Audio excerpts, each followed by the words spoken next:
Hearthstone Grandmasters for the European region, week 1, day number 1, our inaugural season. We're getting this next match underway very quickly. Bunnyhoppor versus Fenomeno coming up in this one. And we've seen the mage now. This is the third time that we've seen it. That's right. And all three of them have been built quite differently. The only thing that I'm looking at that shares a big similarity is Fenomeno having the power of creation in the side deck, like Kalento did. But he has 1 copy instead of 2 copies of power creation. But again, just every single time I look at one of the secondary or tertiary decks, there's a big difference in there. Even though it's a couple cards, it makes a major difference. It really, really does. On ladder, you only really need to put in an Antonidas or an Astromancer or 2 to really skyrocket your win rate against Warrior. But one thing I find particularly interesting about Feno's list is the Hexlord Malakras, as you say, in his tertiary deck, which his teammate Orange, when we were talking to him the other day, was saying he doesn't like it. He thinks it's too slow. You don't have enough hand space a lot of the time as mage to be able to play it. But Feno clearly blazing his own path here with his mage deck, which for the moment, obviously, the first game of the series has to play his primary deck, so a lot less threats, very light of a deck, not really equipped to be beating Warrior. Now, we said that, of course, and Kalento made pretty good work of Boston in game number 1. And if I'm going to reference Boston's list in the past and compare it to Bunnyhoppor's, they're quite similar. If I can manage to separate paper. You gotta lick your finger in there. Had a copy of Super Collider in the main deck for Boston. Yep. Didn't get it done. Still only 1 copy of Brawl for each. So basically this deck is not equipped to beat Mage. The primary deck. For Bunnyhoppor? For Bunnyhoppor. 2 Omega Devastators, 1 Brawl. No Execute, no Super Collider. Yeah, it's tough.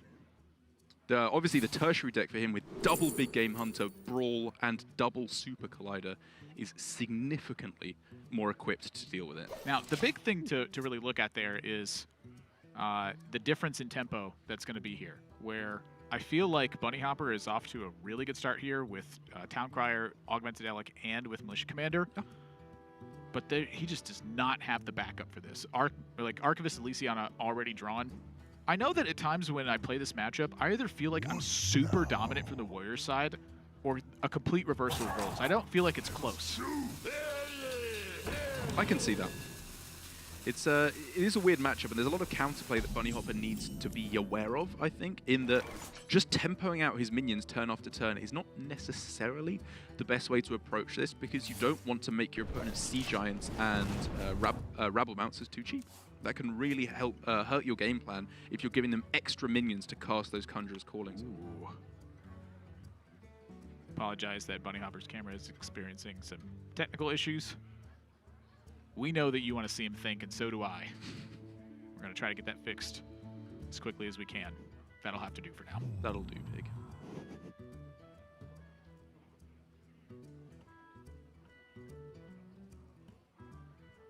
And for Bunnyhoppor here, it's actually having cast division here and being able to see both players' hands makes this a lot easier, because for him, depending on what his opponent's hand is, massively shapes how he wants to play this. If it's full of the Mana Cyclone nonsense with the Sorcerer's Apprentice, having down the... Feno's in for quite a series if this is bothering him.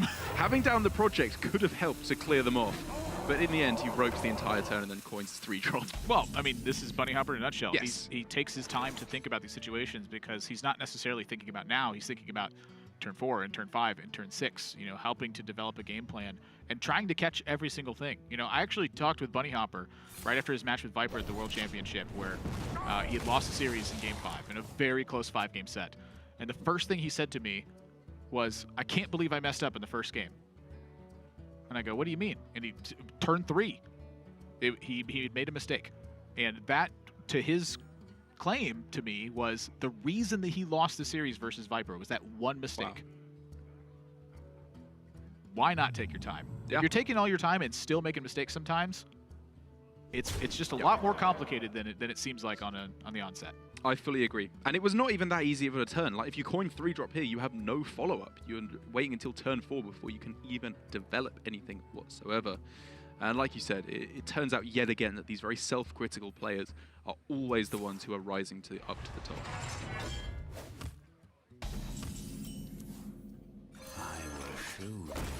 In contrast, Fino, I think, very much, in totality, a different kind of player than Bunnyhoppor is, where I think the pace of play for Fino, almost the quicker it is, the more comfortable he is. Yeah.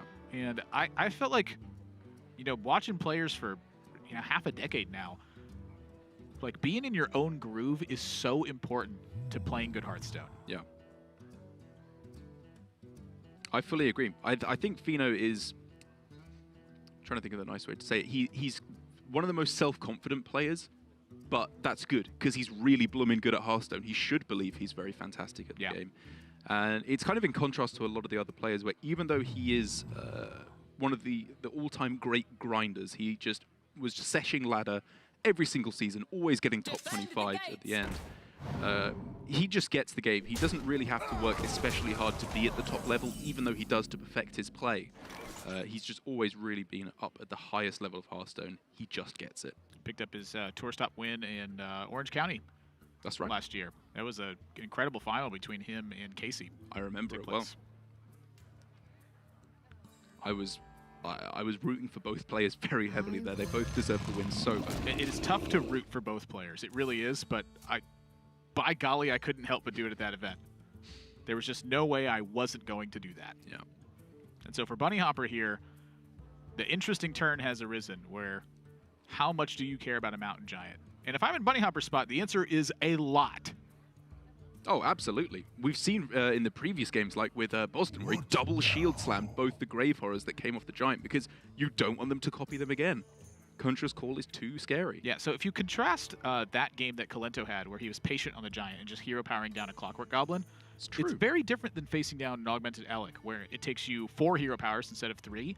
And additionally, it's threatening to generate extra bombs instead of having already done that. I think Kalento had the liberty of being very patient in that scenario.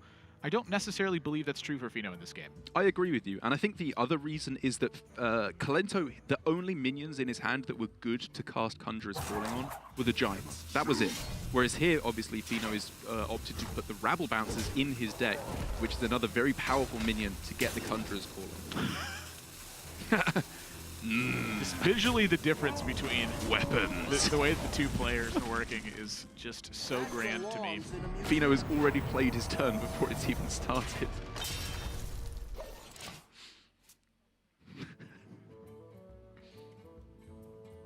And if this was Fino versus Fino, we would have had a Dinomatic already played and probably some sort of Mana Cyclone turn that resulted in a different hand than we're currently looking at. Yeah. Oh, we'd be long gone. I'd be back at the apartment by now. What now? Casting it like it's a... I don't know, what's cast really fast? I was trying to think of something and I just couldn't. I started to read. What is cast fast? Like, where there's like high-paced action and it's a constant go. Hearthstone. An auction. Ah, like an auction. Like an auctioneer. Like an auctioneer. Not one from Gadgets In, though. He doesn't do much talking after that first line.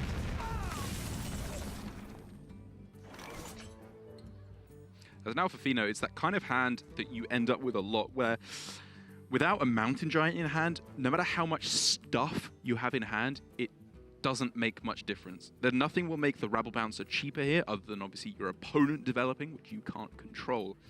And so even though he can pop off with a Mana Cyclone turn here, unless he hits exactly Arcane Intellect or Research Project off of the spells from that, he's not getting any closer to his big threats.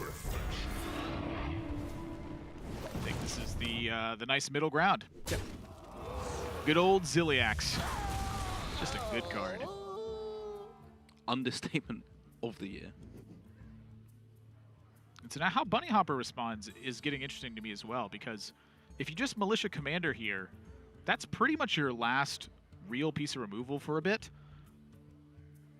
But at the same time, you want to save Weapons Project to activate the Shield Slam that's there.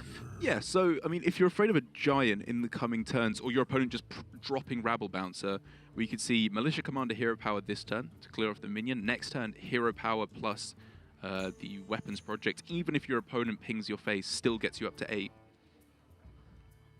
And then you can obviously shield slap to finish off one of the big threats. So just trying to bridge the gap to the Omega Devastators. pretty much.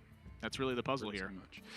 One of the big things that has happened to me too with playing Warrior is when I run out of gas, I've had like this major apprehensiveness behind playing Archivist Elysiana. Right, I was going to talk about Elysiana next. Yeah. Well, go on. Well, I was just wondering, you're the expert. What would you think of playing Elysiana on turn 8? Assuming your opponent doesn't develop a minion that you have to remove, do you just play it because it's a 7/7 body? And also, you can find some good anti-mage cards off of the Discover. There's a lot of removal in Warren. I think 8's a little bit early.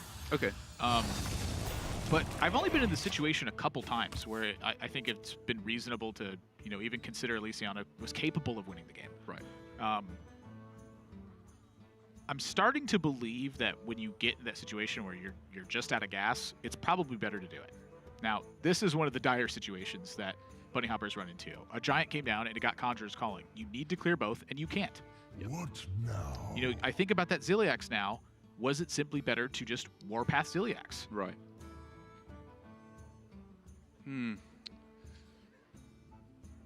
Was it simply better to just take some hits from Ziliax? I don't know. It's a difficult question to answer because your tendency with Control Warrior and one of the major benefits of the deck is that it clears things fairly efficiently. Yeah. It's a very interesting point. And I mean, like you can just see here, this is the situation where if you had double Super Collider in your deck, you just smack these two together and you're laughing all the way to the bank. But for the moment, it's not that simple. Yep, looking at Bunnyhoppor's tertiary deck, which I imagine will be in play for game number 2. 2 copies of Super Collider, the second copy of Brawl, 2 copies of Big Game Hunter are what's on slate to be added. Like in this situation here, Bunnyhoppor really, I think, needs to consider what is it like just play a Turnium over. Also, the fact that your opponent's going to get some development. It's worth pointing out that Bunnyhoppor knows that there is a Conjurer's Call in Feno's hand because Feno opted to play the first half of the other Conjurer's Call in his hand rather than play the second half of the discovered Conjurer's Call in his hand, presumably to keep his hand size as high as possible, which, makes sense to go for that. But it does mean that Bunnyhoppor has more information is the trade-off with that line of play.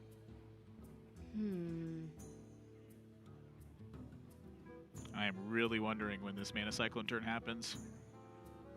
When you just pop off. Just Conjurer's hand space at the moment. Like we haven't really seen Khadgar have a pop off today. I don't think we've seen Khadgar once. Yeah, I don't think so. And it's in the deck list.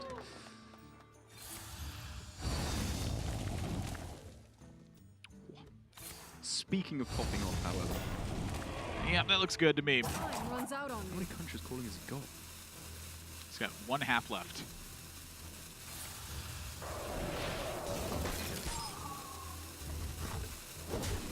Yeah, that's a right on turn 9 as well. This is really that moment where it's critical to have a way to wipe board, and Bunnyhoppor doesn't have that. Ooh, Harrison can't draw you through to a brawl.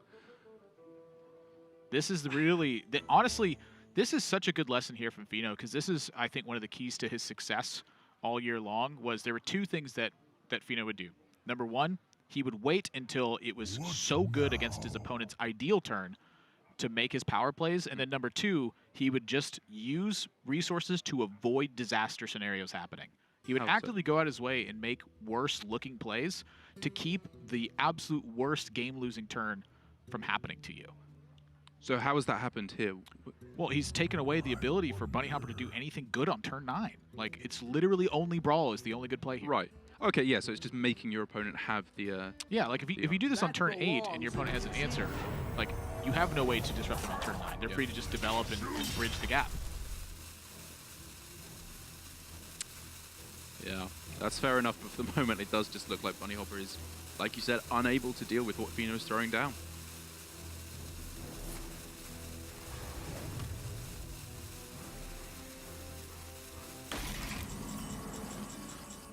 What is that, 14, 22 damage that can come through there? 23, 24, 25 with the Banana Buffoon. So he needs 2 damage. Yeah, still just ever so slightly off, which he could of course go for off the Mana Cyclone. think that's a turn for it. What to do? What to do? Get in there, you buffoon. What buffoonery is this? Chuck in 1 Ray of Frost. So by staying at 4 mana, he has Fireball for an out, as well as obviously Frostbolt. This also gives him the deal 2 damage at a 1/2. That's not in the format anymore. Oh my gosh. Yeah, that was Ongoro. Well, we're gonna go for it again. Time runs out on me. Ooh, nothing quite there, but Counterspell just to disrupt your opponent. That little bit more is a great way to keep things rolling, as it does need to be the brawl right now for there to be any chance whatsoever. And by the way, they're at 3. They are also at 3, I will give you that. And that's gonna wrap up that game.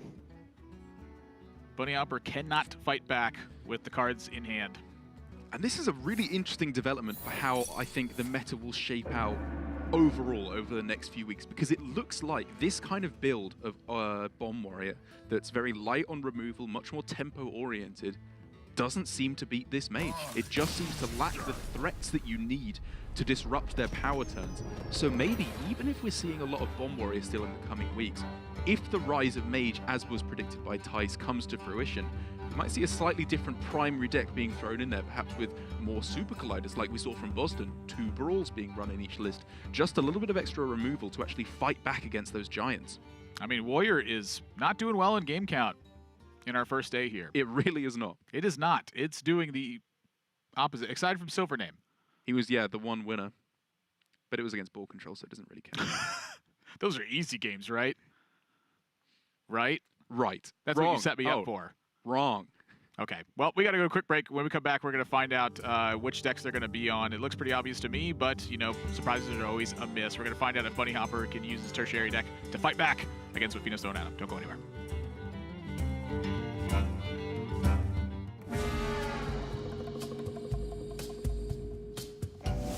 Hi there, my name is Chad Nervik, and I'm an initial designer on the Hearthstone team.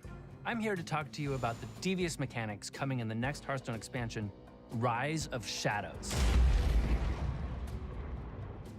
Specifically, let's talk about the Rise of Evil. In Rise of Shadows, we have the League of Evil, an organization of wicked villains whose evil plot has brought them to the floating city of Dalaran. You're probably already familiar with their core team. They're villains you've tangled with before. Let's go through the League of Evil dossier. First off, in the Warlock class, we've got the leader, Archthief Rafaam, the bad guy from the League of Explorers. He's joined by Madame Lazul, the priest from Whispers of the Old Gods, King Togwaggle, the rogue, Hagatha, the shaman, and lastly, Dr. Boom, the warrior. Together, they've formed the League of Evil and have set their eyes on the treasures of Dalaran. Now, every villainous organization needs lackeys to do their bidding, and the League of Evil has the best. Lackeys are a new mechanic in Rise of Shadows. There are cards in the Priest, Rogue, Shaman, Warlock, and Warrior classes, the Evil classes, which add random lackeys to your hand. Check out this card, Improve Morale. Improve Morale is a very versatile card, able to be used on both enemy minions or occasionally friendly minions.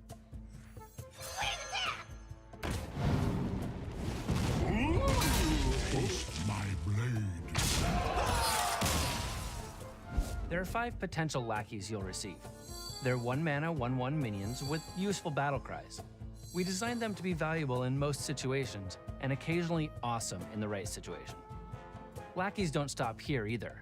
This is a year-long mechanic, so look forward to more lackeys and more cards that generate them. But lackeys alone aren't enough for world domination. They bring the manpower, but you also need a goal, a direction. Being evil isn't just sitting around. You've got to have big plans. Each villain in Rise of Shadows has an evil scheme. Schemes are spells with incredible potential, but you can't just rush into an evil scheme. You've got to take your time and think it through. That's why schemes start out weak, but their effects improve every turn that they remain in your hand. Take Rafaam's scheme. It might not look like much at first, but wait it out and it becomes a lot more powerful. So plan your moves carefully. Rafaam's scheme is effectively limited by how many available board spaces you have, but other schemes have no cap.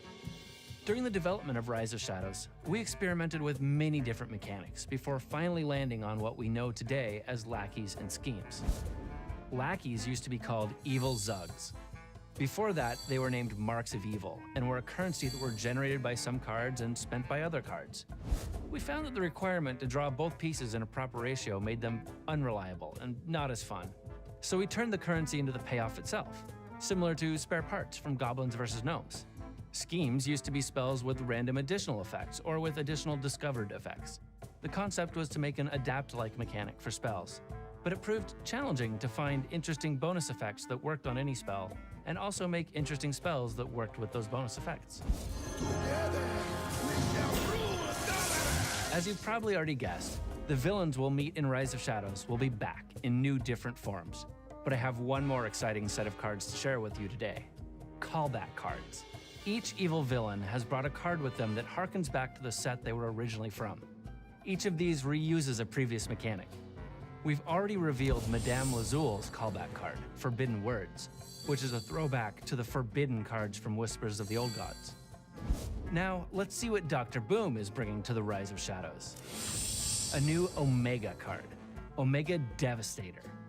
Like the other Omega cards from the Boomsday Project, it has reasonable stats on its own, but it does something incredible in the late game. It's a great throwback for Dr. Boom. I hope you've enjoyed this introduction to the League of Evil. Talking about them does make me wonder what exactly their grand plans are. Our evil plan comes together! The Hearthstone Grandmasters for the European region. We are into match number 4 right now in our first day of play. Bunnyhoppor down a game to Feno, who was able to quite convincingly take that one, as Bunnyhoppor just kind of ran out of gas and didn't have a way to check a big board swing. Yeah, very simple there. I was not really expecting it to go quite that one-sided for Feno, because his primary deck is pretty light on threats. He's not running the Antonidas like we saw from Kalento early on, just running the Sea Giants and the Mountain Giants as the real meat of his deck. However, that is all about to change, with both players switching over to their tertiary deck. He has quite a few big boys in there. Indeed. We're going to add an Archmage Antonidas, 2 copies of Astromancer, a Hexlord Malacras, and a Power of Creation. We're going to cut out 2 Rabble Bouncers, Ziliacs, a Frost Nova, and a Banana Buffoon. For Bunnyhoppor, we're taking out 2 weapons projects, a Harrison Jones, an Archivist, and an Eternium Rover. We're adding in 2 Big Game Hunter, 2 Super Colliders, and the second copy of Brawl. So basically, more threats for the Mage, more removal for the Warrior. I feel like that favors the Mage. I agree. I think the reason that on ladder you're seeing Warriors tech in Super Colliders and Big Game Hunters is that if it went against the standard ladder Mage, which is fairly light on threats, it destroys it. They just always run out of threats. Yeah. Dr. Boom gets there. You really, really struggle to push it there. But when you're playing, as you highlighted, double Astromancer, Hexlord Malacras, Antonidas, and a Power of Creation as well, that is where it starts to get very difficult to find enough removal for all of them. Because, I mean, look at this starting hand now for Feno, right? Even just this being given back by Hexlord Malacras is huge. Yeah, you get an extra Mountain Giant. Another Giant on its own is insane. Obviously, there's no Conjurer's Calling in hand, which is the real dream. But it's good enough, I would wager. He got me with that one. that was just funny. Even Feno knows it was funny. Yeah, he's like, rope the town crier. Solid. Choice. Looks like a tough one. But again, that's Bunnyhoppor. Yeah, I know. It's just, yeah. I mean, I agree with you. He should do whatever makes him win the most amount of games of Hearthstone, obviously within the rules, which roping absolutely is. It's just funny. At this point, he has to rope it all for consistency's sake. Yes. You start to give away information if you don't. This is the world you built for yourself, Bunnyhoppor. Yeah. Wait, he didn't want to play one of his 2-drops, which is now exclusively Warpath in his tertiary deck. It's giving away. Well, it could have been an Eternium Rover or a second Town Crier. Fair enough. He's not playing. I'm sorry. It could have been exactly the one of Eternium Rover in his deck. Yeah, it could have been exactly that. It could have been a weapons project. Maybe you want to let it rip. He took both of those out. could have been. This is where I feel like some great content is just what's Bunny thinking about. He wanted to get Mid-turn. damaged. So that way. Ah, the Elysiana's out. He can't even discover Battle Rage. Gosh darn it. All right, I'm out of ideas. This is next level dumb. We've gone through the eye of the looking glass on this one. But here we go. Things really starting to ramp up now for Fino. He has got what is pretty close to the dream hand, actually, I would say. Being able to go for a really nice early Giant and the Conjurer's Calling. This is the thing, is that in this deck where he's running Hexlord Malakras, it can feel a little bit slow because all of your threats aren't necessarily quick threats. Some of them are a little bit slower. However, when you get the hand like this where you have draw, you have threats, you have removal as well, or just stall rather, in the form of Ray of Frost. This is just everything you want in a deck. Yeah, you don't really care so much, I feel like, about the pressure from the opposing side. It's pretty slow, it's fairly clunky. It can get there, but I would say for the most part, you know, it's just slow. It doesn't work that well. I agree that you're not afraid of dying to your opponent's pressure. What you are afraid of is them being able to clear one of your threats with their minions, where the Ray of Frost, I think, really helps to stop them from being able to kill off your Mountain Giant so that you can go for the Conjurer's Call. Starts to threaten a Sea Giant here as well. This was an interesting play for Fino because it sends a mixed signal to Bunnyhoppor, where I feel like Sea Giant is now something that he will begin to consider because it was Protect the Sorcerer's Apprentice and freeze the Elec to protect the mirror images. Like, it's just a very interesting spot to look at. Yeah, I mean, I would actually argue as well that the mind games it plays on Bunny is a secondary effect of what this plan does, whereas the main thing is he clearly doesn't want to play Giant next turn because playing the mirror images means he doesn't have the mana to do that. So he's trying to clear out space from his hand so that he can play Arcane Intellect and then on turn 5 go for Giant and Conjurer's Calling on the same turn. Which I think is a very valid way to go about it. That's what we saw from Colento early on, where you just hold your Giant explicitly to go with the Conjurer's Calling as well. We're going to add a second Elec to board, and I feel like something's got to give here.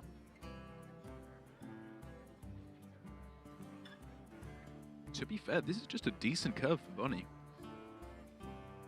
If he were to go, if none of these are cleared off and Clockwork Goblin comes down next turn, that's 3 bombs that you're shuffling in. Or is it 4? Is it cumulative effect? Like if you're shuffling one from the other? Nope. Just 3. Yeah, okay. Just additional. 1 additional. Ooh, if it doubled. Well, I was just wondering because the first one shuffles in 2 bombs technically, so does the second one shuffle in an extra one for each one you're shuffling in? Oh, I see what you're saying. Yeah, yeah. But I think you're still right. The old have Wrench Caliber equipped and go into Elec, Clockwork Goblin, swing the Reg. Choice. Here's 8 bombs in your deck. And Fino's just like, I guess I'll die. Shrug it off.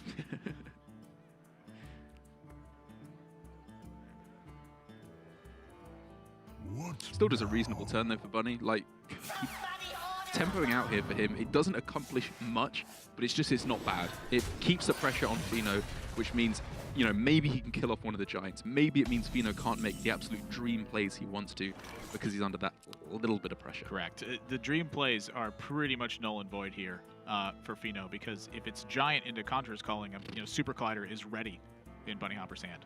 And it's just absurd. Is Fino, he didn't tech out, yeah, sorry, so still got Harrison Jones in his tertiary deck, which could be important to take out one of these Super Colliders.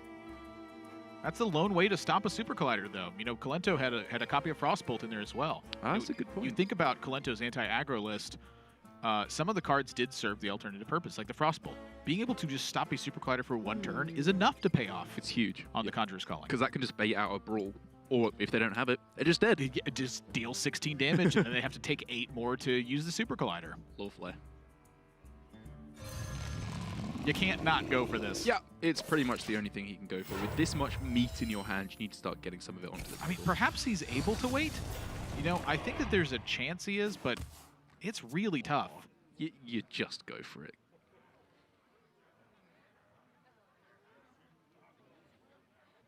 So in Bunnyhoppor's spot, I guess the question is, are you more interested in keeping the Clockwork Goblin around because it's a mech? or are you more interested in keeping the augmented Elec around for its effect? Oh, that's an interesting point. And obviously the extra stat that it has on health. Oh, I think that's actually really close, because you have specifically Ziliax in hand, I think it probably leans towards the mech. Dynamatic as well. Alive. Oh, that's true. Yeah, good point.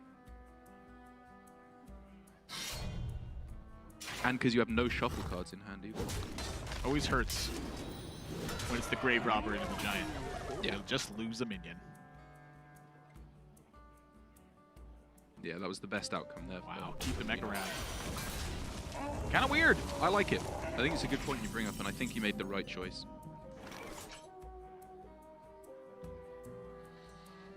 And now for actual threats available to Fino. There ain't much. Yeah, it's delayed a turn. You know, again, I think just the pressure in general, though, the timing matters. And I think this is the spot where it matters the most, just simply because Bunnyhoppor has Blastmaster Boom in hand. So I think that the timing of his pressure is not going to be able to outpace Bunnyhoppor here. That's true. That's a very good point. Because it will be, there's 2 bombs in the deck, I believe, with no Wrench Caliber being played, and just an Elect effect off the Clockwork Goblin being shuffled in. 5 boom bots. I mean, or 4 boom bots. Yeah. I mean, that's insane. That is absolutely absurd. I'm not trying to downplay it whatsoever. Like I'm looking at Fino's spot. I'm trying to figure out something crazy that can happen. I mean, he can pop off with Sorcerer's Apprentice on this turn. I mean, I say pop off. He can play cards. And he can keep his hand size full even then, like just playing out the mirror image to make sure he gets a nice big Astromancer as well. Wow. Yeah, like this turn was never going to be very good, so I think this is the best of bad situation. The removal really stacking up for Bunnyhoppor now. And in addition to that, like you said, just the threat, Blastmaster Boom on its own is insane. It's a little bit scary because of Sea Giant and Rabble Bouncer. I don't think it is. You have Big Game Hunter in your hand. Also, the Rabble Bouncers are out for Fino right now. I mean, I agree. It's just I'm shocked unfortunately. if he didn't play this. So would I. It's just I was feeling a little bit too happy for him, and I'm English, so I had to kind of bring that down to a strong neutral of about -3. It's an excellent spot to be at. Yeah. -3. Well, I go from -10 to +10. It's my scale. Okay. Where are you at right now? I'm having a good time. I'm like a strong 1. Where's Fino at right now?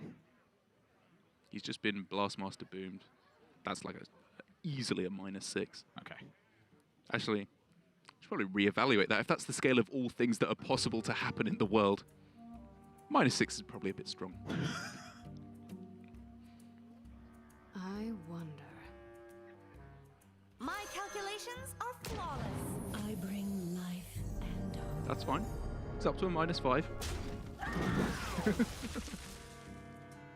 I think that's going to dwindle awfully quick. Yeah. So how do we clear this up? The Super Collider, you could maybe just save that. I want to use the Collider and the Ziliax.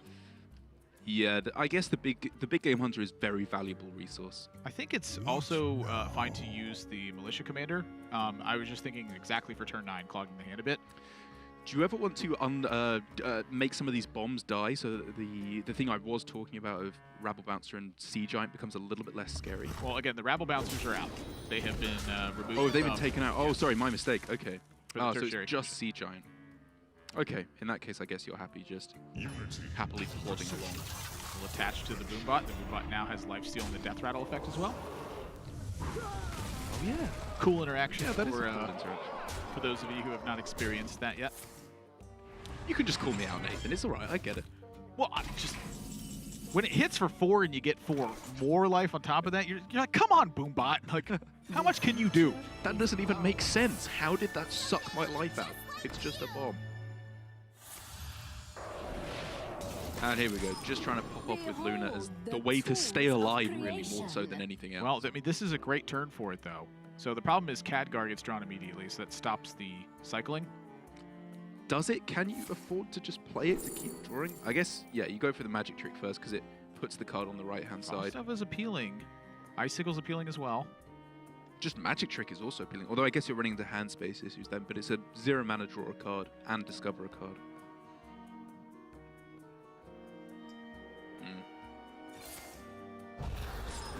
Behold the tools of creation. Ooh, that might encourage Fino to hang on for a turn. Well, I think you want to play mirror image, right, just to stop the super collider from clearing off both your minions. Definitely like that. Okay.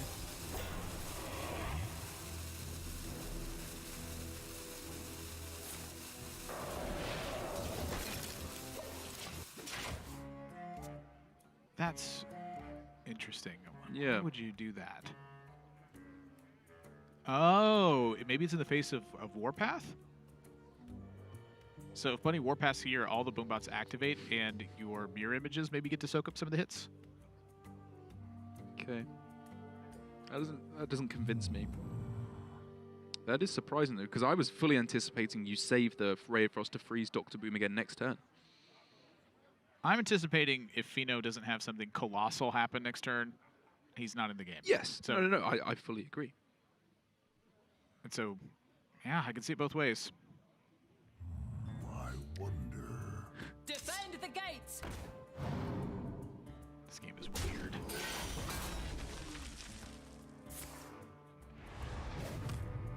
And he's Shield actually... Slam. Yeah, Yeah. lets him clear off. Shield Slam is the nuts against Mage, and he Shield Slammed a mirror image. Whoa, he's setting up something. I'm killing that Luna, that sorcerer. When you're putting this weird stuff, blow it up. I agree. And when your opponent's still alive, blow him up. And I think this is, again, a lesson that I apparently refuse to learn, is that Bomb Warrior is not a purely control deck. It just gets you. Like, look how absurd this was for Bunnyhoppor. Fino, because it was so perfectly timed for Bunnyhoppor, these threats that came down, Fino just really had nothing he could do. And then I think this comes back to the question you were asking of should Fino have waited a turn. On turn 5, when he went Giant, Coin, Conjurer's Calling, I have to be honest, I kind of scoffed at you because I thought, you never wait. You just always get these threats out onto the board and pray that it gets there. But maybe because it worked out exactly where he knew that if these 2 minions were cleared, turn 6 was looking very weak for him, which opened up the perfect response for a weak turn from Bunnyhoppor of Blastmaster Boom. You can kind of map out how these turns are likely to go, which Fino could possibly have done. I still think it was probably the best way to go because both the minions had to have been cleared off, or he could have Conjurers called them again. But it was a really interesting series of plays, and maybe, as you said, if he'd sequenced it a little bit differently, been a little bit more conservative with his threats, he could have just made sure every turn afterwards he was throwing down a threat so that Blastmaster Boom couldn't have been played. I think in that game he just got. That's another way of putting it, I Yeah. suppose. I really think he just got in that one. Bunnyhoppor had all the goods and then had the Blastmaster Boom after the double Elic. Why not? Go to Sometimes Bomb Warrior's just good. I'm sticking with your statement. Bomb Warrior's not just a control deck. Yeah. Sometimes it just gets you. Bunnyhoppor got Fino in that game, and one of these two is going to have to get got because if they're not getting each other, then they're the ones getting got. So stick right there and don't get got. You're going to want to see Game 3 of this series.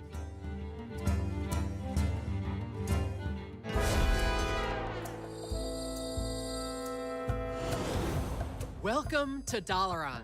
I'm Peter Whalen, one of the designers on the Hearthstone team, and I'm excited to walk you through the most magical city in Azeroth.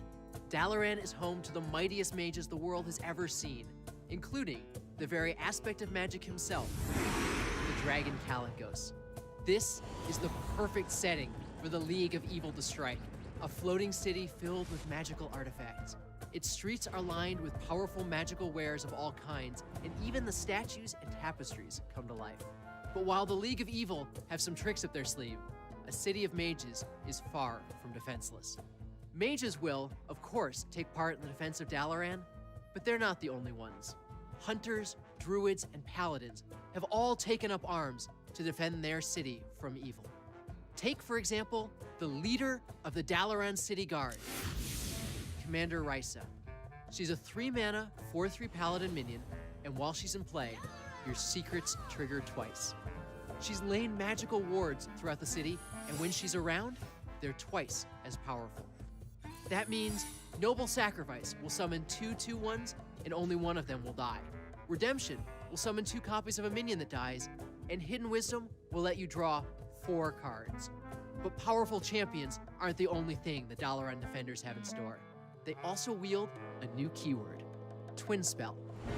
Twin Spell cards can be played twice. After the first time, a fresh copy is added to your hand that you can play anytime you want. Unlike with Echo, you won't lose a Twin Spell card at the end of your turn. This let us make a wide variety of designs. Some Twin Spell cards, like the Forest Aid, are powerful tools with built-in card advantage. Others are smaller and more versatile. Take a look at Ray of Frost. It's a 1-mana spell that freezes a minion or deals 2 damage to an already frozen minion. On its own, that's a mildly interesting card. It's somewhat similar to Iceland, but this one has Twin Spell. That means you can freeze 2 different minions, the same minion across multiple turns, deal 2 damage to a minion, or follow up a Frost Nova to snipe 2 targets. You have a lot of different choices, and figuring out the right ones is the key to being a great mage. But why Twin Spell? We knew that for the defenders of Dalaran, we wanted a spell-based mechanic. It is a magical city, after all. You'll see a lot of spell-type things on the Rise of Shadows. Minions that grow based on the spells you have, that enhance or recast your spells, and more cards that care about your spell damage. With all these spell-based mechanics, we wanted a keyword that would enable you to get more mileage out of your spells. Enter Twin Spell. This keyword lets you keep a copy of the spell in hand even after you use it, gives bonus triggers for things like Gadgetzan Auctioneer, and makes you feel like you're casting even more spells than normal. It's also just a lot of fun to play. While Rafam and his league have powerful schemes and devious lackeys, the defenders of Dalaran are far from defenseless. In fact, we've saved the best for last. Take a look at the greatest hope for Dalaran, the mighty, the incredibly powerful, Hey, guys? Hey, what happened to the lights?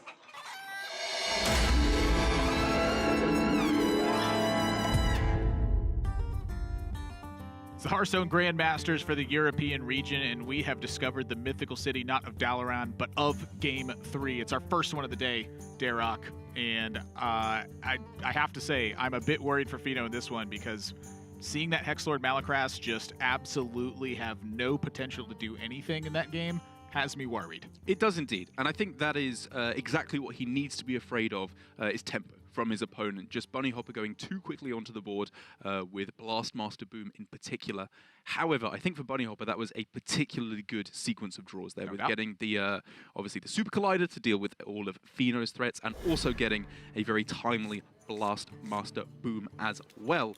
So I think in the standard deviation, Fino will be in a much better spot in this series. Game number 3 is underway. Brawl and opening hand for Bunnyhoppor, I think pretty likely to be kept. Although tempo seemed to be an important facet in this game. And I think that's the benefit of playing a deck like his tertiary deck, which obviously has double BGH, double Super Collider, double Brawl, is you have such redundancy of removal. You have so many board clears and a strong single target removal that maybe you can just hit the curve cards because you know you are so likely to hit the removal later on. I am quite interested in that because I have, admittedly, I've taken a step back from the Bomb Warrior play and just focused a lot on Control Warrior since it's something I really anticipated a lot of players bringing this week, and just Bomb Warrior was, far and away the pick. Bunnyhoppor mulligans the whole hand away, and I think if you're not going to hold on to Brawl, I agree with that. I think you should be firing the whole hand away and searching for your Super Colliders, your Elix, your Clockwork Goblins, your Wrench Calibers. I agree. I would also throw... Would you agree that Dr. Boom goes in that mix as well? I think it's good enough to throw down later on because, again, like I said, you have so much removal early on. It's kind of interesting. Like, the Brawl has me quite curious about the mulligan because I feel like you brought in a second one. It's a super powerful card in the matchup, but you do need to find the actual pinpointed removal as well. Okay. Like, a single giant is still a threat. And so, well, that is what I mean, is that early on, Brawl is not that good. It's better saved for later, right? When they go for a Khadgar plus Power of Creation or something like that later on, Whereas turn 5, Super Collide is way better. You're thinking rather than be forced to use a brawl early on, Save it for when it's really good. you'd rather risk not drawing it so that you could have it later on. Yes. Okay. Because I think it's so likely that he finds some kind of removal for the mid game that he doesn't need to keep the slightly suboptimal early game card of Brawl in his starting hand. Fino, frustrated with the pace of play from Bunnyhoppor. He's an impatient guy. It's fair to say.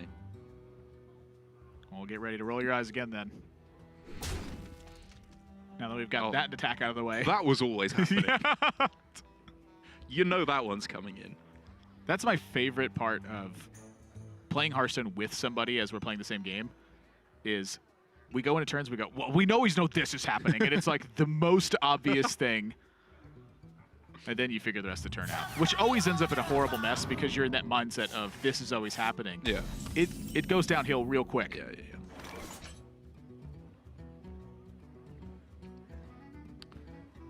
So for Fino, he has obviously the capability to set up for a giant on curve next turn. Counterspell and AI are both pretty juicy, actually.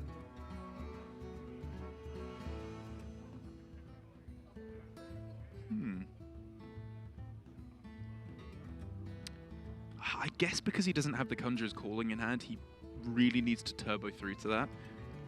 But I don't know. I think Counterspell could have been very powerful. This is a tough spot.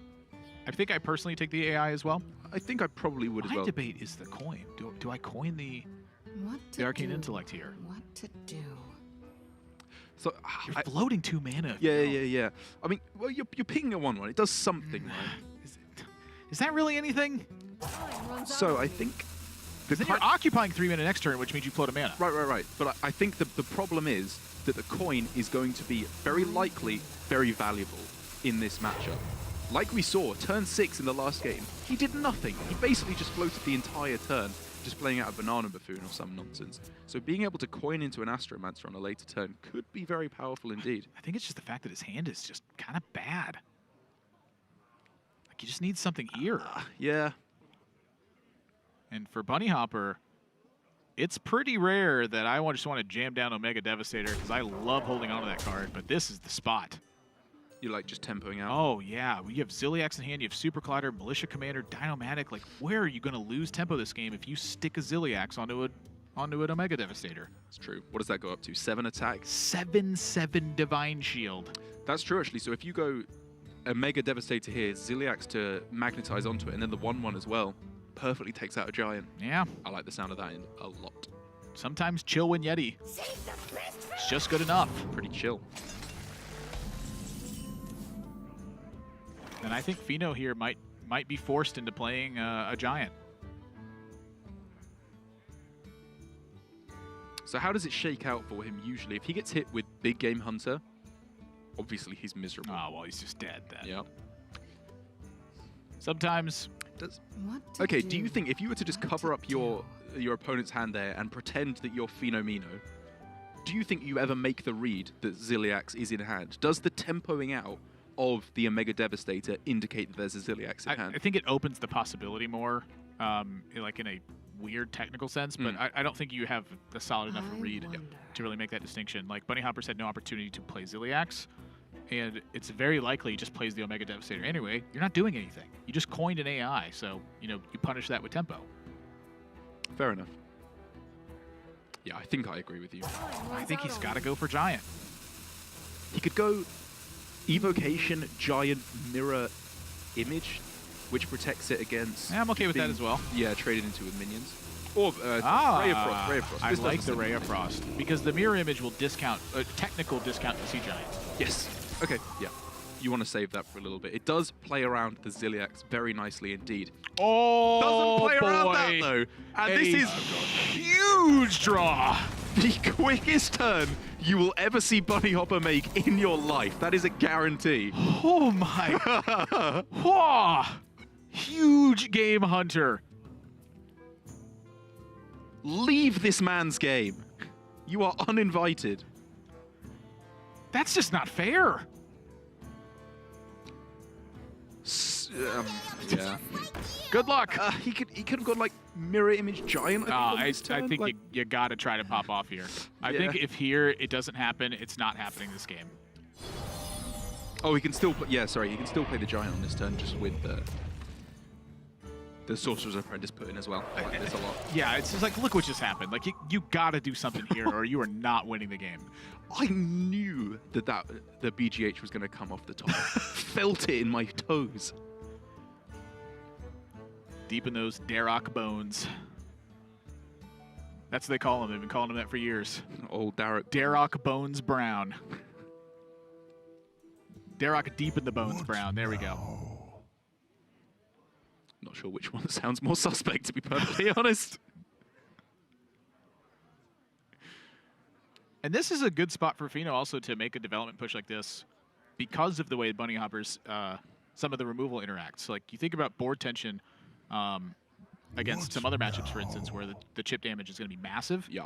In this spot, the chip damage is mitigated because of the mirror image. And at the same time, if Bunnyhoppor's interested in just clearing out a Sea Giant, it often means that, you know, Brawl is the way to do that. Brawling here is not good. Yeah, this is the perfect spot for Fino to kind of hide his giant behind these pesky little taunts. And, I mean, who knows? If he can get a Conjurer's Call off of Arcane Intellect, whoa, this could be the swing that he needs. What's happening here?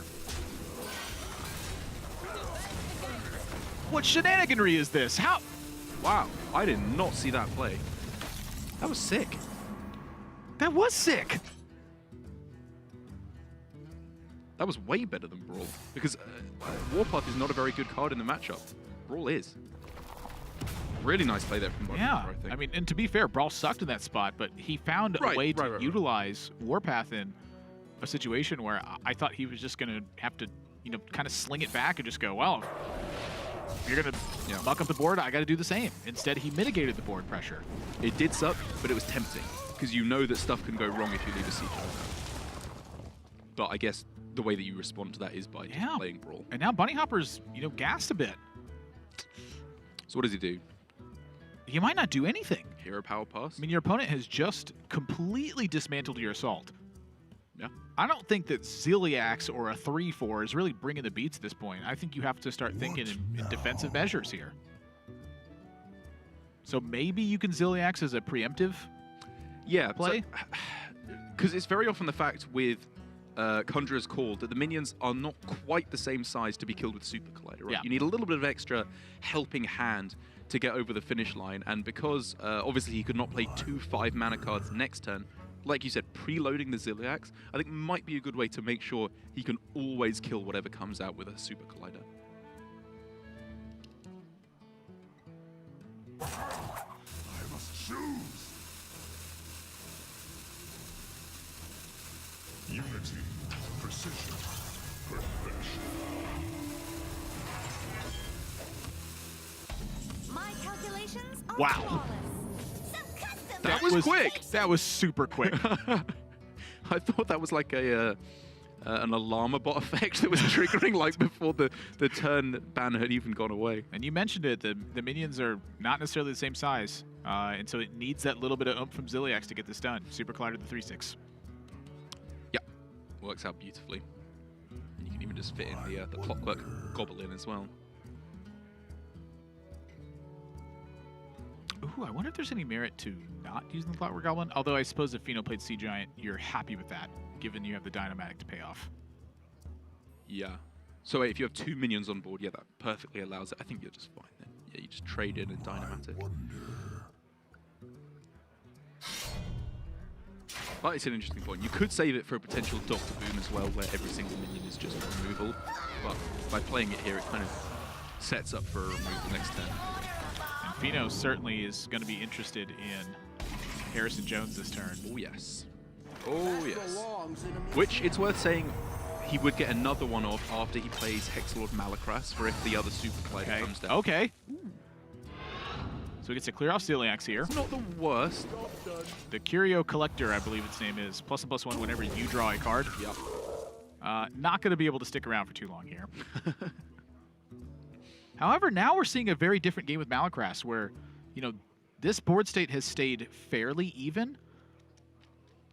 But It's just ahead, right? Like, well, not necessarily. I mean, he's taken 3. There's bombs in the deck and Dynamatics adding to the board.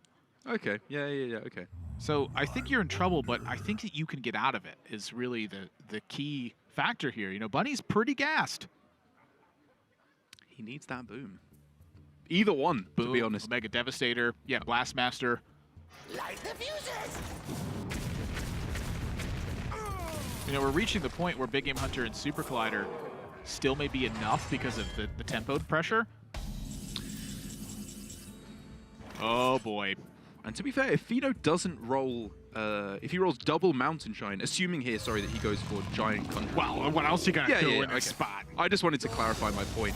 If he was to get double Mountain Giant off of that, we could actually be entering a state where Bunnyhoppor could go for surprise bomb lethals. All right, well, now the stage is set.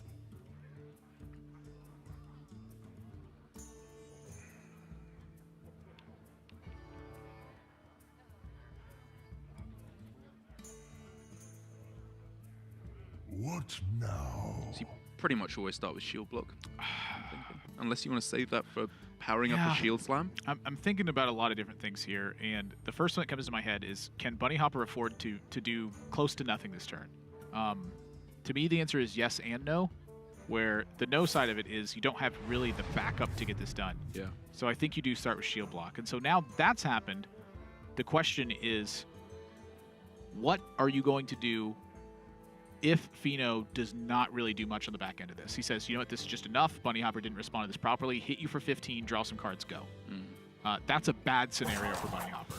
He needs to find a way to have the Brawl swing the game in his favor, or it's not going to work, and that means Brawl right now. He's just hoping this works out. We've already seen it once today where it worked out very much in the favor of the Brawler. This, however, was not such an occasion. That minion surviving is absolutely massive for Fino. And we talked about, oh boy. Okay. Okay, calm down, buddy. One huge draw deserves another. Oh, so do you ever consider going Malacras here just because No. you're in a good state on board? So if you ever want to play that, Look at the Conjurer calling turn, the Lunas with it. yeah. It's insane. Your opponent just rolled. Just rocketing to space right now, and there's nothing Bunnyhoppor can do about it. One thing we can definitely agree on is that this turn absolutely needs sound effects. It is of that caliber. Yes. This is a sound effects turn if I've ever seen one. Well, sizable draw. A medium-sized draw, medium-large.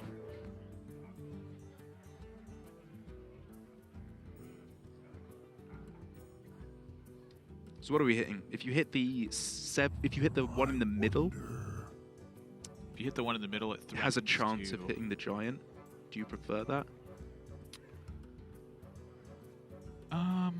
That's an interesting question. It might just not matter at the end of the day. Yeah. Well, actually, if you hit the other one, if you hit the one on the right, you can always clear both of them. Right. Yeah, okay. I meant like in terms of like hitting the one in the middle. Like, its attack to either side doesn't matter.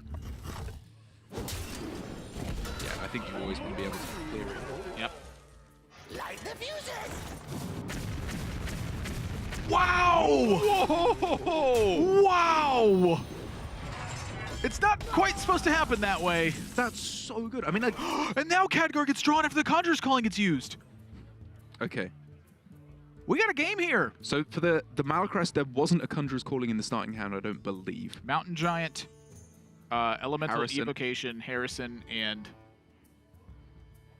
I want to say Mirror Image. I could believe that. I'm not even so. I think the Mountain Giant might have been the first card he drew after his starting hand as well. I think. I remember him getting it off the top. Someday I'll be But either way, the just like Harrison you. alone would be huge here when your opponent's just got Super Collider. Fino's interested in making a push. Ooh, Khadgar Power of Ah, Creation. that's the backup. That's a good reason to make a push here as well. Is you have 2 Mana Cyclones to just like fuel some stuff, and then you also have the benefit of digging closer to your Power of Creation. And so Counterspell, the lone spell found, and that's a pretty major deal. It is, but Fino needs to start be thinking about not only his own development, but just dying here. If he goes down to 10 health from 13, that's just 2 bombs needed to close out this game, full stop.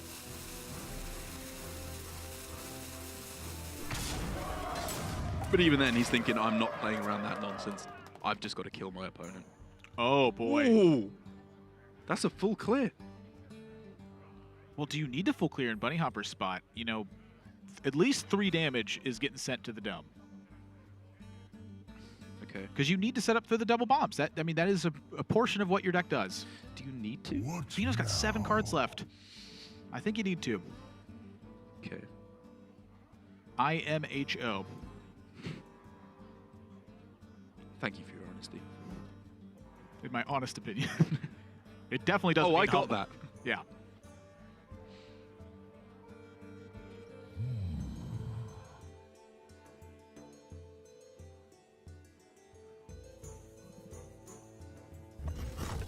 So Bunnyhoppor is thinking of exactly splitting image there. Yes, and he was also wondering about counterspell to counter the Warpath, because he could have gone for a Warpath line of play instead.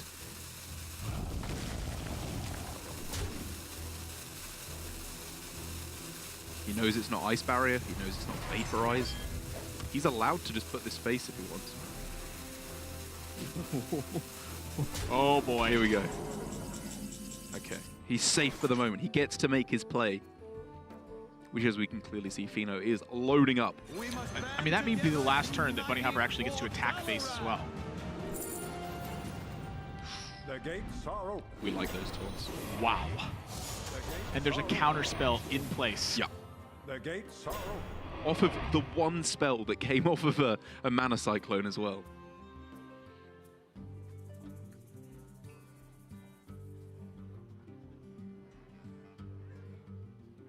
And obviously for Bunnyhoppor, even if he gets another spell to let the Warpath go, it wouldn't be quite enough to clear off all these 5 health minions. It is a lot to clear off, though. So Shield Slam gets to absorb the effect from the counter spell. You Warpath 4 times. You get to kill 1 with Dynomatic. You get to Super Collider the other 2. Do you need to Warpath at all? If you just Super Collided 2 What of them, now? Shield Slam another one. Oh, you can't kill Khadgar. Yeah, okay. Yeah, so it's Okay, Shield okay. Slam on a 6/5. That gets counterspelled. You have 9 mana remaining. You use Dynomatic to hit one of the 6/5s. You Super Collider 2 of them down. You Warpath 4 times or 3 times, however many is necessary. Which I guess it's 3, and that fits in an armor up. Okay. So if that's the case, you could technically armor up first. So from Bunny's perspective, it could only be Counterspell or Spellbender, right? So either way, if it was Spellbender, actually, it was better to go for Warpath, obviously, to clear them all off first. But playing around the Counterspell absolutely correctly, as he does. Well, I'm curious about it because I think that in Bunnyhoppor's spot,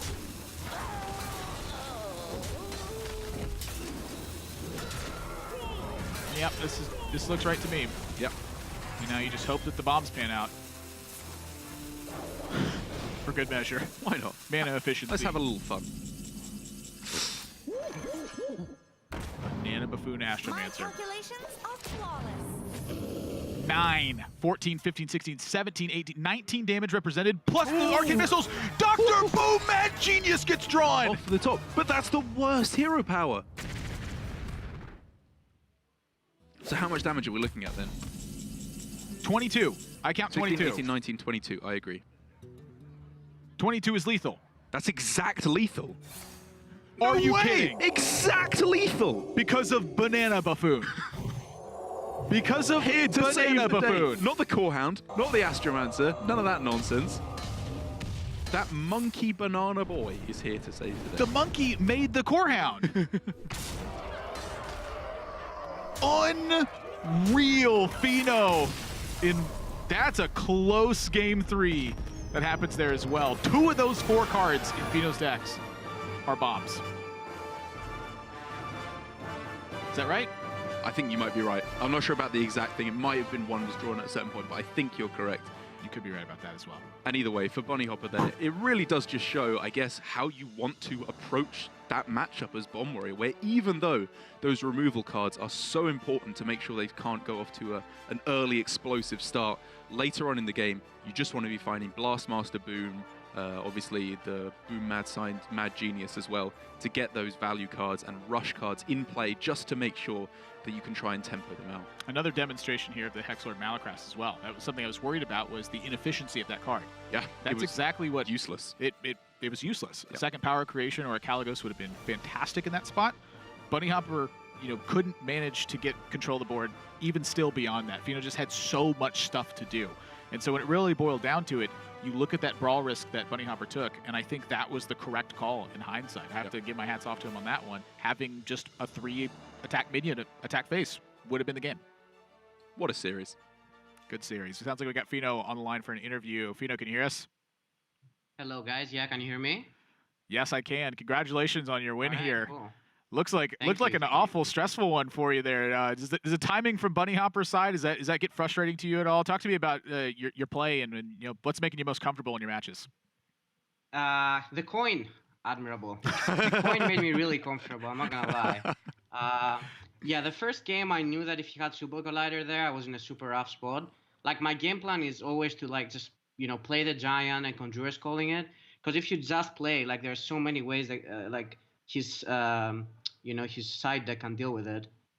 I knew that I had the win with his primary deck because I don't know. I think Mage is just insane. Conjurer's Calling is just a great card, but yeah, I mean I just needed to get some stuff to stick and not die to early pressure, and that's what happened on the last game. So yeah, no boom, and it was good.